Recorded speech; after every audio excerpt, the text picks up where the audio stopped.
I've got some information here to kind of like begin our discussion with, it's good to be informed about these kind of things before you discuss them.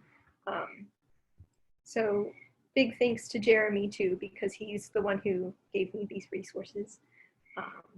And I've got a resident expert here too, my mom, who works in adult ESL, English as a second language. So she has some experience with immigration policies and things like that. So first I'm going to talk a little bit from one source that Jeremy sent me. It kind of gives us an idea of the policies that we're looking at in immigration right now and some of the issues, the societal issues. So for one thing, it mentioned that COVID sparks a rise in us first mentality, as in we need to take care of American citizens, whatever happens to immigrants shouldn't matter, because it's their problem. But, which can be a really big issue because everyone living in this country, regardless of their citizenship, is living in this country and interacting with one another. And if we want a good society, we have to make sure our resources and, who we're concerned about reaches everyone. So most countries function on the employment of immigrants, and in the EU, 13% of essential workers are immigrants. So it's a pretty good chunk. Policy-wise, Portugal has temporarily granted all immigrants asylum and asylum seekers citizenship rights. Italy are extending these rights to some people and not others, whereas the US is focusing mostly on temporary work permits and skills recognition for foreign-born healthcare workers. So can kind of see the sliding scale of, how far some countries are going versus, as in what they're doing to kind of recognize and improve on this kind of big question of immigration during COVID. Then I've got some information about detainment, because there are a lot of immigrants in ICE detainment, and it's not going well. For one thing, since the 1st of July, 2,700 detainees have tested positive for coronavirus. There's not enough protective gear. You can't social distance in these places, which I didn't know this before, but they're basically prisons. They're run by prison companies. I'm shocked that it's not like a human rights violation. It might very well be a human rights violation, but they're getting away with it, so that's nice. Critics have said that, ICE has kind of said, no, we're taking the right protective measures and everything, but they're, interviews with detainees and critics have kind of pointed out, no, there are these huge gaps. People who are reporting themselves as having symptoms are not getting treated or getting tested. ICE is still moving people around the US who, even some of them might have tested positive or might have symptoms that aren't being treated. And these people are going on airplanes and flying to different places and being moved around the US. Detainees have to clean, portions of their environment, and they don't have the right protective gear. One lady who was interviewed even said, we don't even have regular access to showers. So there's not a very good way to keep clean. I have a quote here from the same lady. They have told us that if we feel bad, they will send us to a doctor that moment. But it's a lie. It's frustrating. I always feel like I'm between life and death. So things look pretty grim from that. Outside of detainment, but still in the general world of immigration, and ICE said it would pull back on enforcement, but it hasn't in some places. They're still going in, and reaching people who are especially vulnerable to the virus. At the same time, they've, maybe Jeremy could expand on this if he knows about it. But there's something that went into effect earlier this year called the public change rule. Public charge rule. Sorry, I misread my own writing. So it penalizes immigrants using public assistance like Medicaid. And so a lot of people, even who have family members that might not be penalized for using Medicaid, are still not using these resources because they're scared it'll get them in trouble. And these are people who may have, maybe at some degree pursuing citizenship, but don't have like a certain level of citizenship. So their dates are being pushed back, or their naturalization process is going slower because they've used Medicaid and they're being penalized for this. I hope that's correct. I'm not entirely sure. It seems pretty complicated. Even more than that, immigrant communities they don't trust the government as much anymore, and it's causing problems because that means that people aren't getting the treatment they need. And if people aren't getting the treatment they need, they're also probably spreading the disease as a byproduct of that. And of course, undocumented immigrants can't receive any sort of unemployment or benefits, even if they pay taxes, which is strange.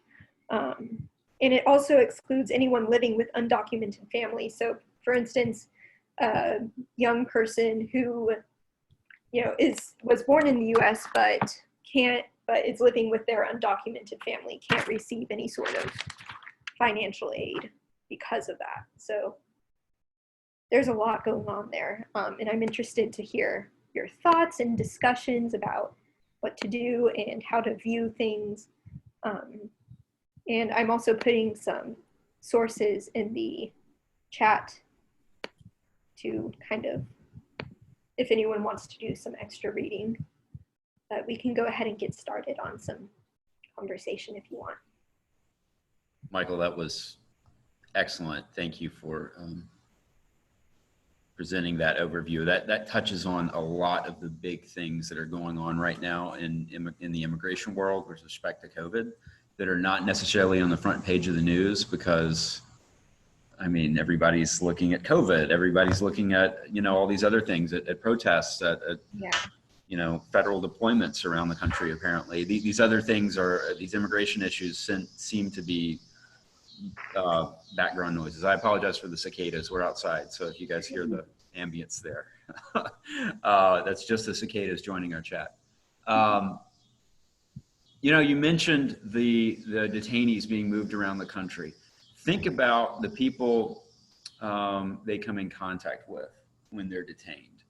They come in contact with healthcare workers, maybe. They come in contact with other detainees who are then moved to different facilities around the country. They come in contact with anybody who works in the prison, which they are prisons. You're right about that. These are prisons. They're not just camps, they're prisons.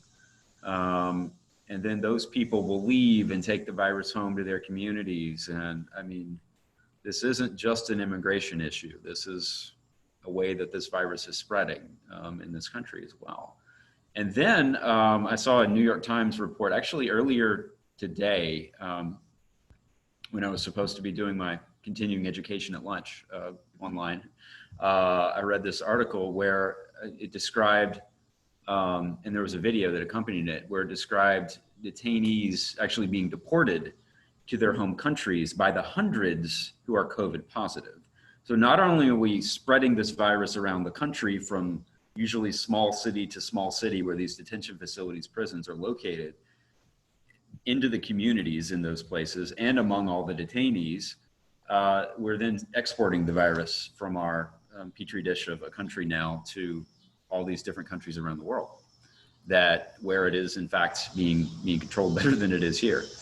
So that struck me about some of the things you mentioned, Michael, about prisons and detention facilities and their role in COVID. I thought of another thing, but let me stop talking for a minute and maybe it'll come back to me. love to hear what somebody else thought based on what you said there.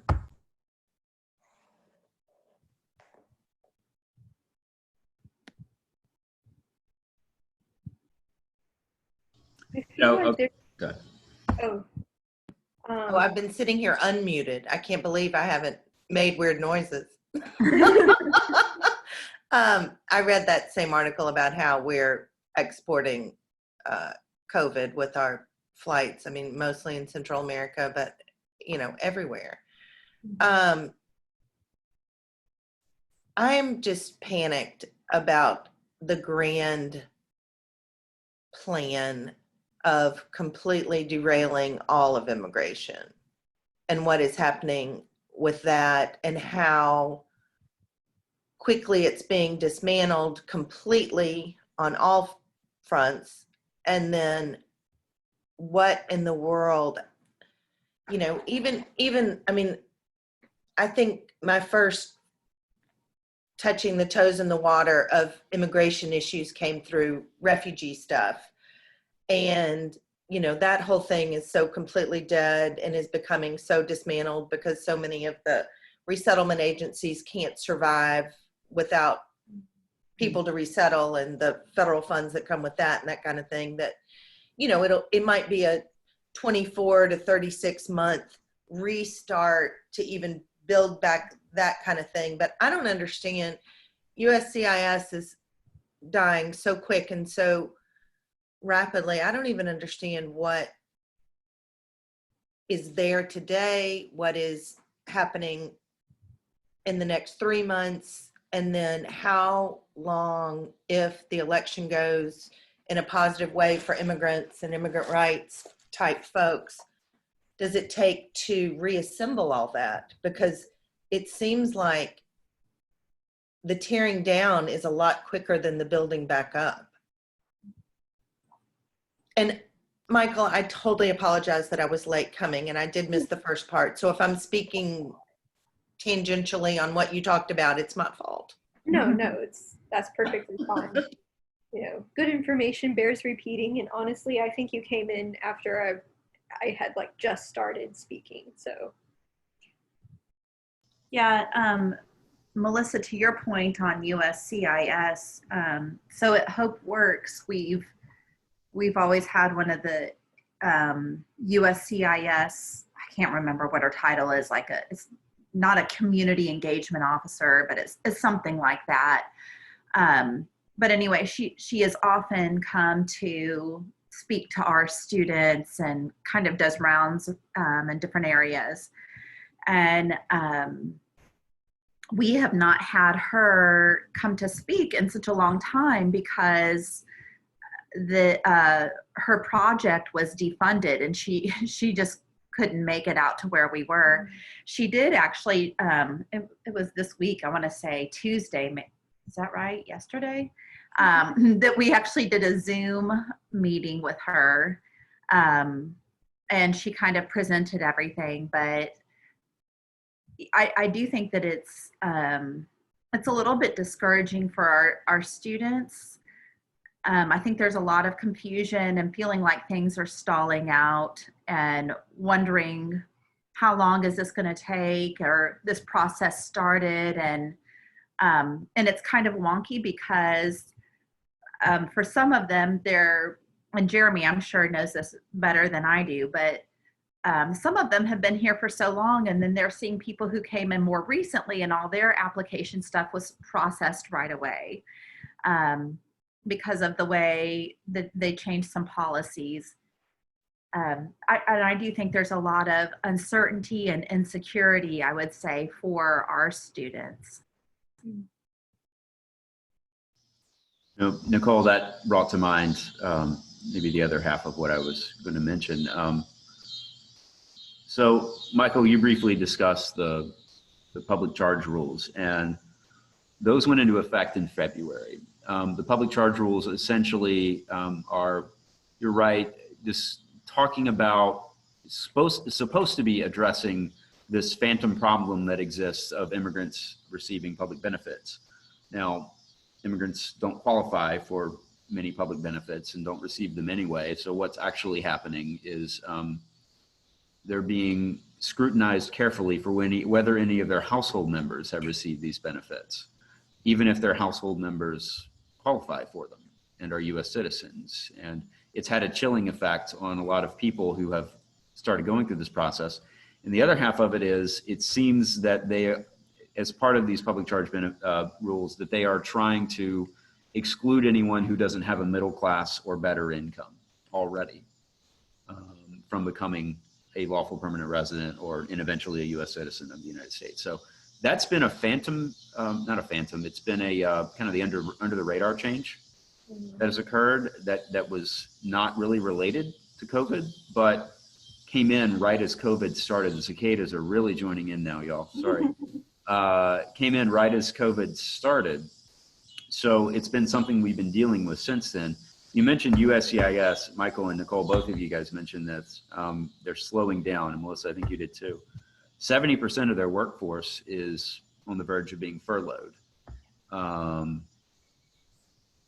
USCIS has always been a fee-funded organization. In other words, they're not getting money from the United States government.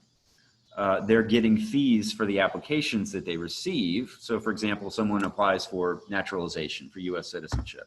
The filing fee for that is $725. Someone applies for adjustment of status. That means a green card, permanent residence in the United States, which you have to have usually before you become a citizen.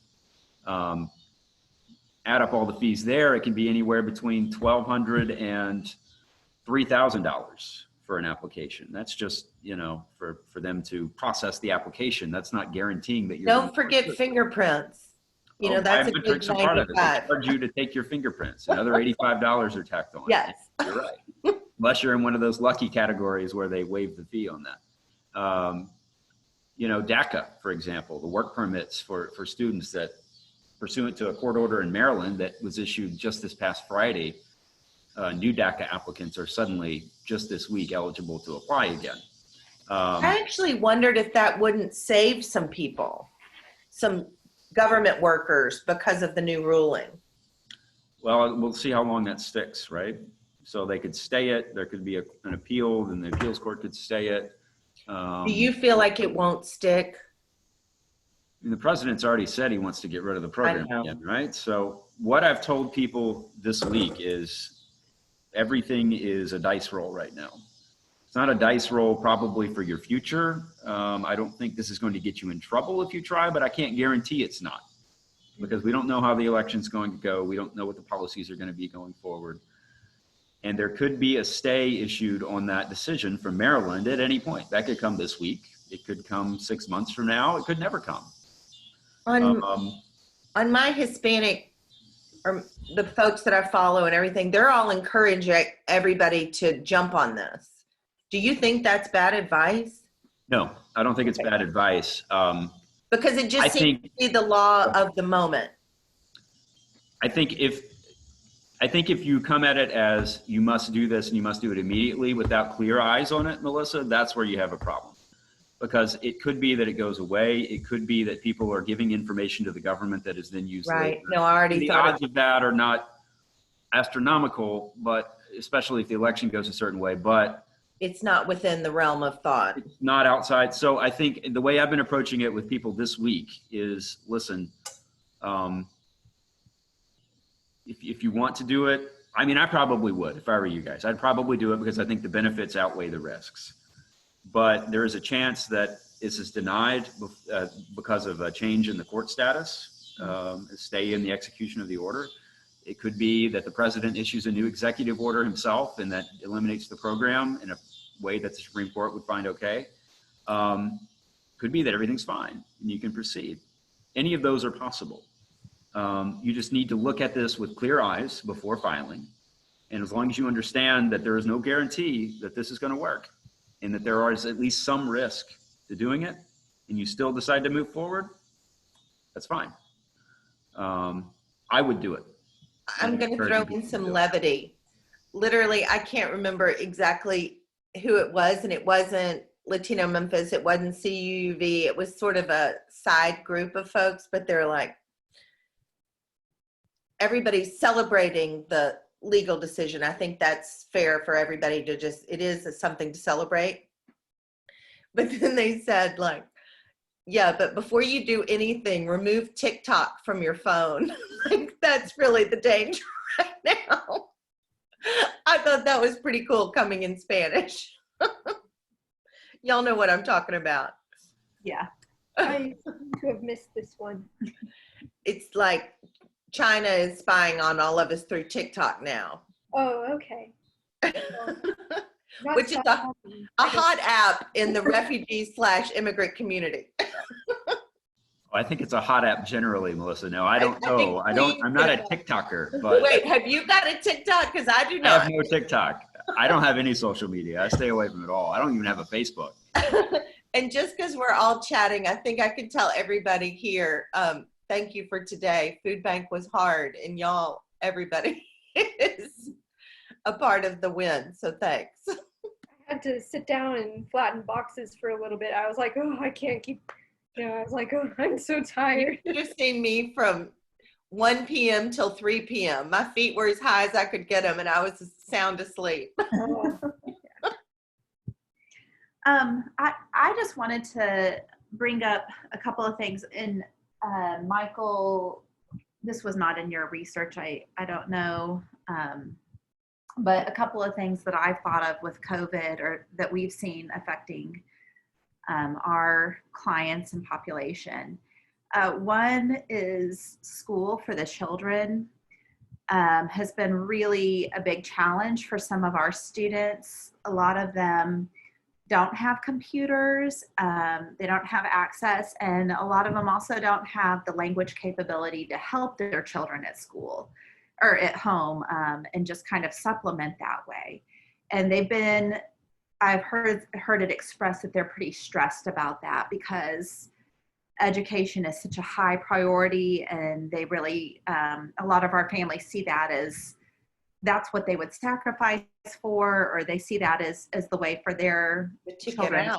Yeah, their children to really make it here. So that's had a lot of effect on our students. And then the other thing is employment. Our students or the immigrant population, they can find employment, and when the economy is good or when people are hiring, it's easy to kind of help advocate and really pitch and work together for our students to find jobs, or especially skilled immigrants. I'm part of a network that's called Mid-South Skilled Immigrant Integration Network, and we really had a lot of momentum. And when COVID hit, we were working with the Society of Human Resources Management, I think it's called, or managers here in Memphis. And we had a project rolling with them. And as soon as COVID hit, they were like, we should just stop and table this completely because employers are not thinking along the lines of hiring. And now the competition is so high. So even if they do have degrees, or if they have, a lot of work experience, there are so many other people who have some of those degrees from the US or have experience in the US, and those kind of go to the front of the line. So those are a couple of issues that we're facing in our program. It's not necessarily different from what other United States residents are facing or citizens, but I think it is definitely more difficult for our students, and will take longer for them to overcome some of those barriers. Sorry, my dogs are very invested in our conversation. 10% unemployment is a lot different than 2.5%. Right, exactly. I don't totally understand the school thing. I thought that everybody was guaranteed. I thought the county funded or voted. I saw the vote that it would be 1-to-1 laptops, that everybody should have a device. I saw the same thing, Melissa. Our kids are at Richland, and so we're in Shelby County schools, but I mean, we don't, we're not needing the laptops for the kids, but we have not received any kind of technology. Was And we that a don't know- myth Well, no, thing you that you choose- had you to tell opt them. Oh, you in? do? Okay, I don't You know. tell them if you need it when you choose whether you're virtual or in school. It gives you. They ask you, do you have Okay. internet and do you have a device?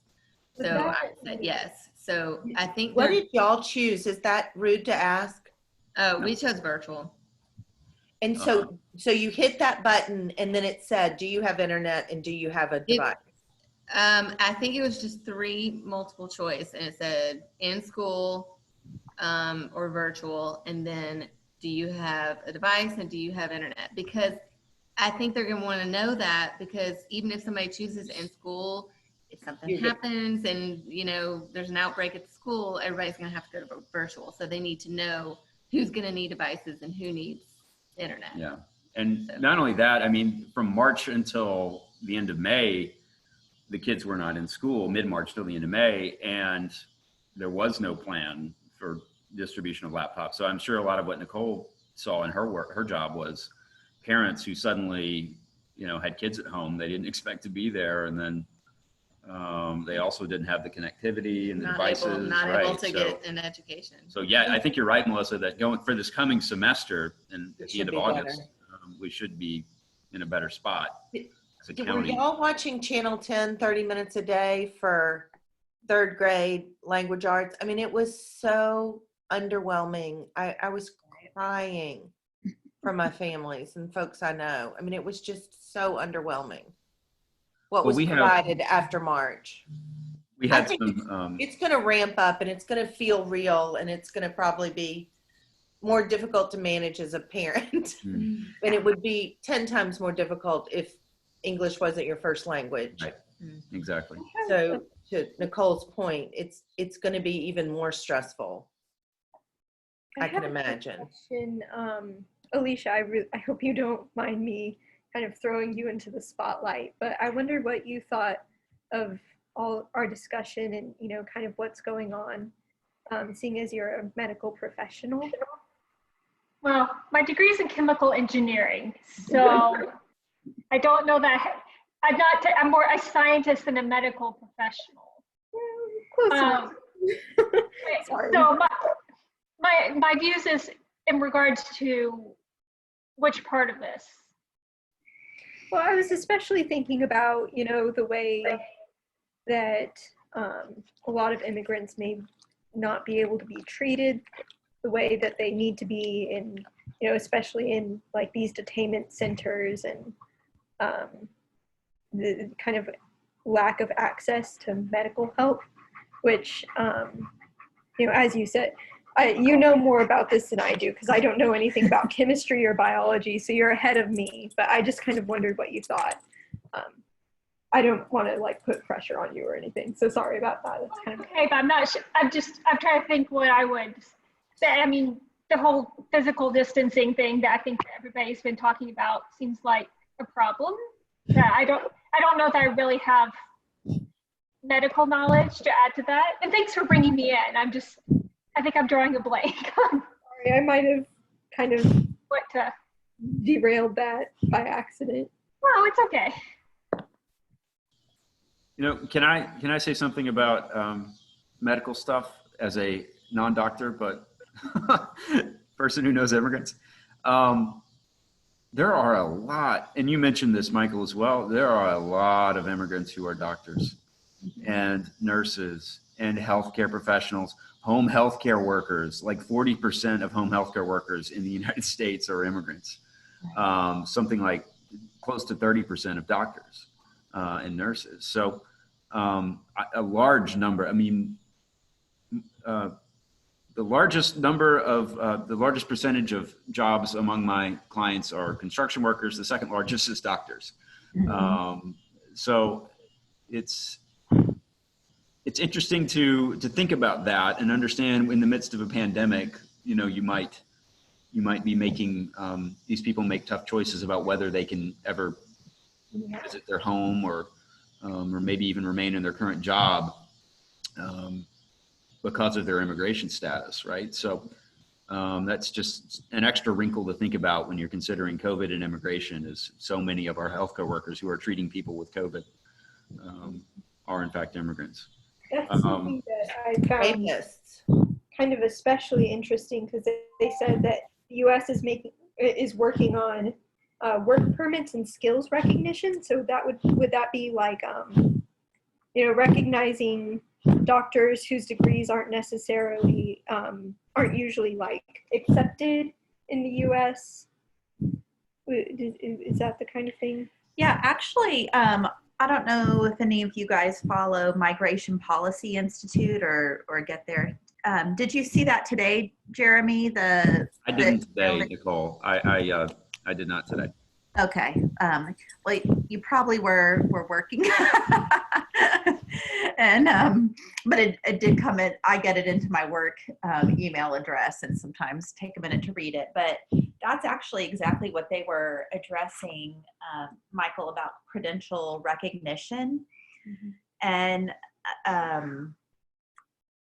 the medical profession is one of the hardest professions to get your credentials recognized here in the U.S., which is not a terrible thing, but essentially they were going through and they talked state by state, what the percentage of immigrants that hold some sort of medical degree from their country, and how we could, I think essentially to the point of how we could be, utilizing these resources we have in our immigrant population. I kind of wonder what that would mean though, because if we say like, oh, we're going to start recognizing your medical degree from, whichever country, after COVID is over, what are they going to say? Like, okay, you're unemployed again. Sorry. We're going to use you while we need you. But then after that, you're on your own again. That seems a little bit ridiculous. Kind of like women after World War II. Yeah, but that didn't stick either. So I'm kind of. Or blacks, don't forget. Yeah. Yep. Yeah, it's difficult, right? Because you never really. There are plenty of companies and universities, I guess, in the states that will be happy to provide you with an analysis of somebody's degree. And, is this something that transfers easily to the United States? Often that's easier to do in a field like engineering or, something that's a little more science, for example, I guess, Alicia. But medical field's a little different. Yeah, I think I was just thinking about your comment of the number of doctors. I think over half the people in my lab group were not born in the U.S. So there definitely are a lot of immigrants working in this field. And I bet if you asked, they didn't all go to school here. They didn't, because I've seen resumes. Right. There's some pretty illegitimate med schools or DO schools in America that I would put up against many, many, many medical degrees in other countries. And that's not even knocking our DOs because they're fantastic. But the whole thing is so infuriating. But it's like, what's the rule? I just can't think of the word, the poverty rule, that everybody's worried about. Nobody wants public charge. Public charge. It's sort of like the reverse of that. Like, you're good enough, and as long as we can like check off the box that you're good enough. But the permanency of that is the sticking point. That public charge thing, I have to say, is kind of. I think half of the effect of that is the misinformation garnered around it. It certainly has impacted the refugee community, and it's completely doesn't even apply to a legal refugee, and they're all scared to apply for food stamps. Nobody, even the ones who have a legitimate claim on unemployment, nobody will even think about taking that, which would have been thousands over the last 8 weeks in their pockets. That was real money that they have foregone because their employers are closed or, went back to 10 hours or something. Sometimes I think our policies in the last 3 years have been as much about perception and misinformation and the hideousness of that impact, because it's a very real impact, than it has been the actual law or the actual law that would ever make it through the scrutiny of appeals, which clearly much does not. Yeah, I absolutely agree, Melissa. And one thing I think about today, I was working with some community partners, and we're compiling we're basically writing a letter to a couple of people that we're trying to bring on board. But one of the statistics we looked at is that, or that is being included, is that I think it's 40%, and I'm recalling this from my work today, so it may not be 100% accurate, but it's something like 40% of immigrants with degrees contribute $500,000 more than they have ever used in public services. And yeah, I mean, what you're talking about, Melissa, is so true. Just things that are people going off of perceptions and not on data, not on research. And I think what is a little bit discouraging to me is that you can't necessarily help change perception. You can sometimes. I mean, sometimes you can present some data or some facts for people who really don't know it. But a lot of times, you can't change perceptions or talk about these things just based on the facts or data. That's really kind of frustrating to me. And the network that I'm a part of, we're looking at using what's called the Framework Institute. It's an NGO or nonprofit that actually helps other nonprofits frame a story or frame persuasive arguments, I guess, in ways that are actually research based to help change people's thinking. So, Is there a secret there, Nicole, you'd like to share with us? I've never heard of that. I wrote it down to go look up. Yeah, well, I'm still in the midst of, we're kind of looking at it some more and still digging into it. But it was really interesting to me because they were saying the whole like fact or myth, this is a myth and here's a fact that refutes it. They were saying that don't do that. It's been shown, research shows that that's completely ineffective. But what they talk about is to find subtle shifts. So go in and don't really try to directly confront the misperceptions, but talk about things in an open way that have subtle shifts and understand where they're coming from and kind of where you need to get them to go, and making subtle shifts a lot of times through narrative and things like that. But it has to be a lot more subtle than I think we usually approach it.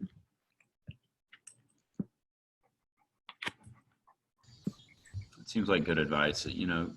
Think about your own changes in opinion over time. There's usually not a Damascus moment, right? Where you suddenly, have your dogs taken over the computer, Michael? There's not usually a Damascus moment where you suddenly just change your mind about something, right? It's usually a subtle shift over a long period of time that just as more people that, have a position on a certain issue, or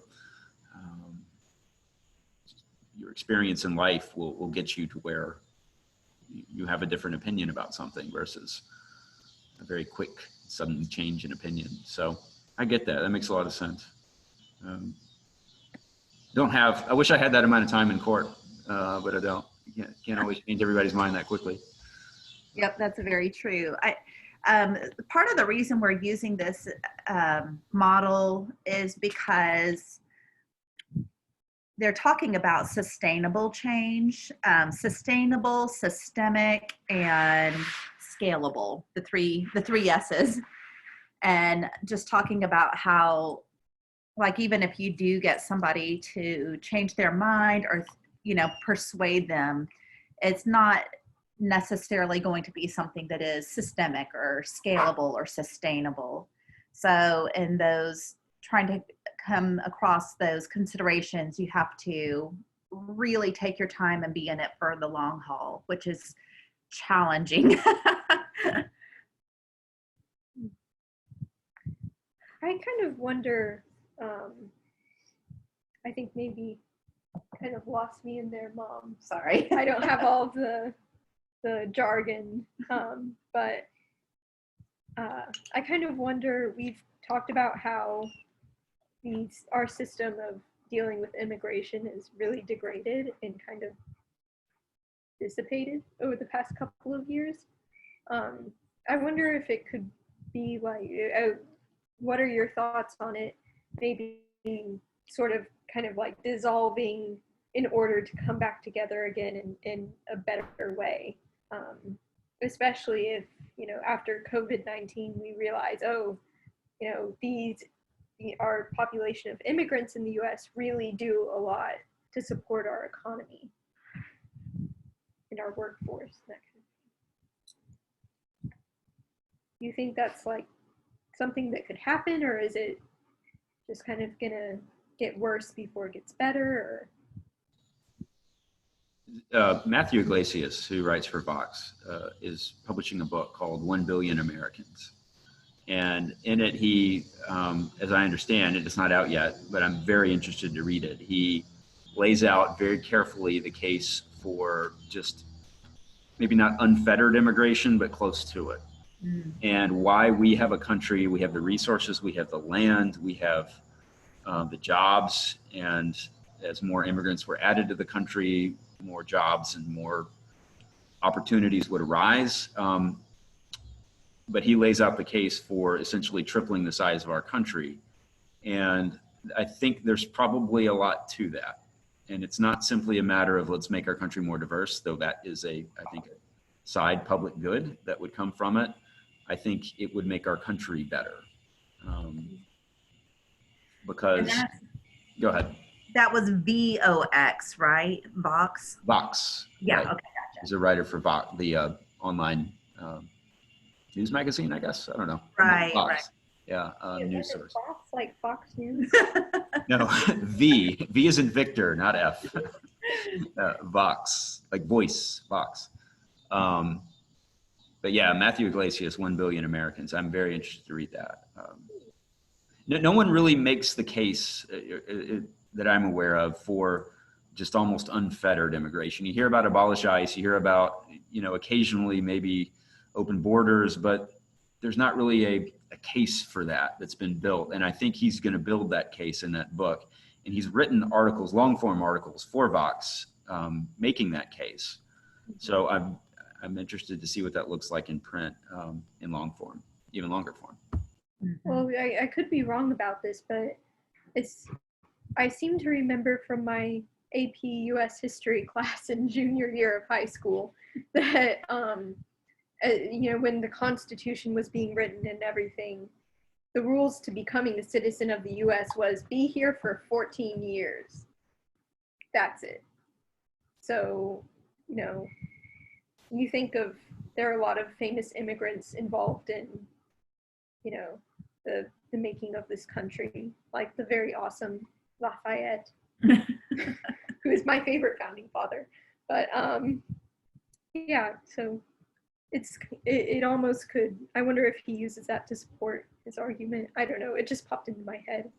That's a good point. I mean, we didn't have the first restrictive immigration law in the United States until the 1870s or 80s, I think, the Chinese Exclusion Act. Actually, there was one prior to that, prior to excluding Chinese people who were primarily coming to build railroads in the United States, and people started worrying about all these foreigners coming in.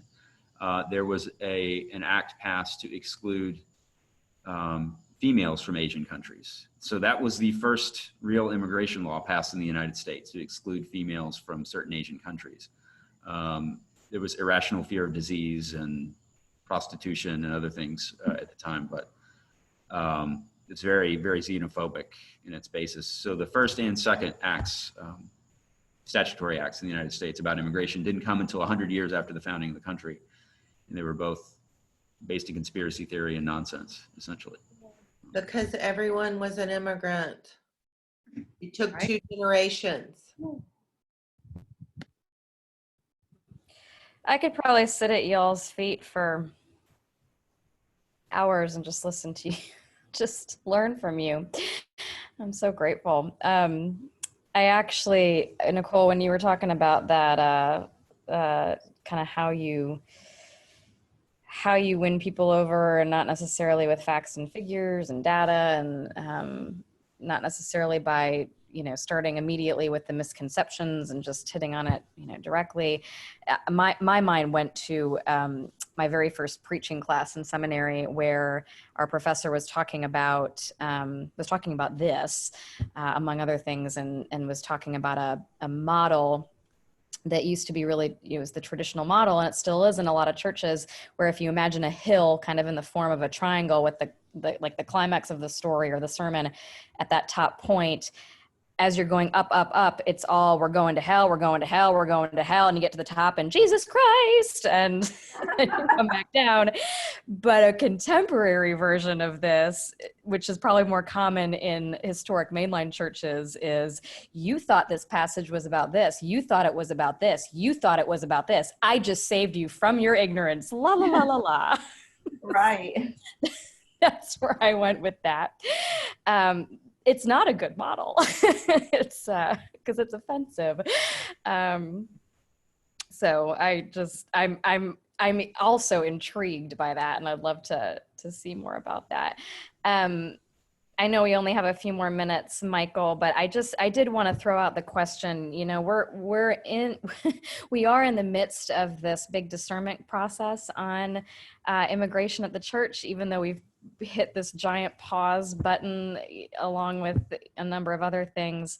But we are going to be returning to it.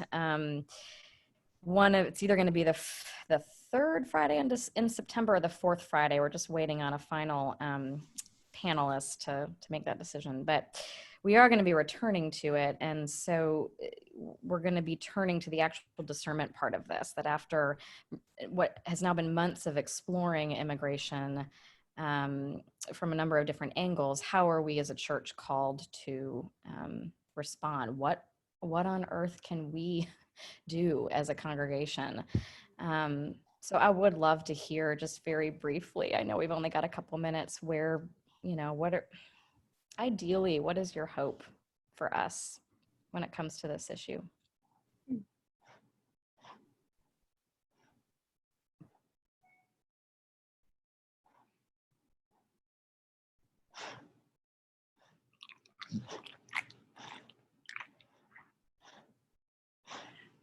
Well, I'll speak up.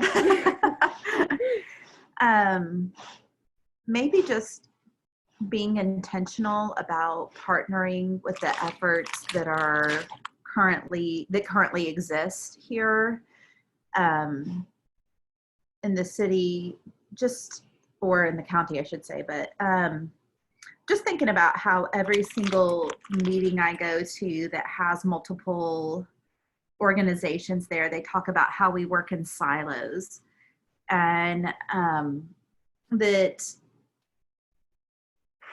I guess it would just be maybe good or advantageous to really examine what efforts exist in the city and in Shelby County, and how can we join those efforts very effectively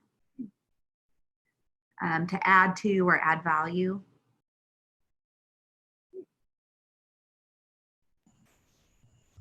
Sarah, you and I have talked a little bit about a bond payment program that is active in Louisiana, that our mutual friend Cliff has brought to our attention, I think, from a synagogue in Louisiana. That doesn't really exist here.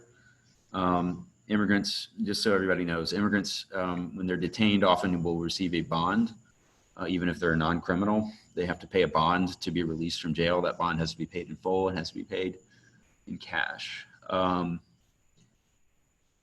bonds can be paid by anybody who has a social security number that's valid and some kind of proof of identity or status. If the immigrant only knows other people who have no social security number, even if they have the $10,000 they need to pay the bond, they're not able to get out of custody until someone who is a U.S. citizen, permanent resident, or has some kind of valid status is able to step up and make that payment. I think there's a need for that. And I think the most odious part of the immigration system is the detention system that we currently have. So anything we can do to help alleviate that, I think would be useful. I echo Nicole as well on that. Just partnering with local organizations that may be already doing some of this type of work in the communities, but also plenty of other good work. It really upsets me that these people are being detained in prisons, basically, when their only crime was moving. And I've moved many times, and moving in itself is not easy. They really don't need to go to jail on top of everything else. So that's very upsetting to me. I didn't know about it before, and now I do. And they may not have even committed a crime by moving, Michael. Being out of status as an immigrant is not necessarily a crime. So, think about, for example, copying, back in the old day, Nicole, you probably know this, Napster. When people could share, when people could share music on the internet through Napster in such a way that they were receiving pirated copies of music. It's not a crime to do that. It's against the law, though. So can you imagine being carted off to a detention facility and be made to pay a $10,000 fine to get out of jail on penalty of being removed from the country for something that's not even a crime necessarily? Just blows my mind that we live in this world. That's very upsetting. Yeah, Jeremy, as you were talking, I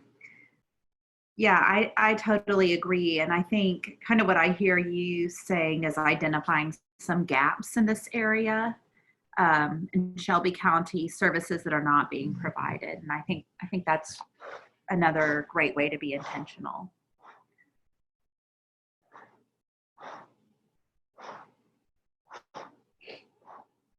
Well, if we're ready to kind of close out our session, our discussion, really, I would like to thank Jeremy for the resources he gave me.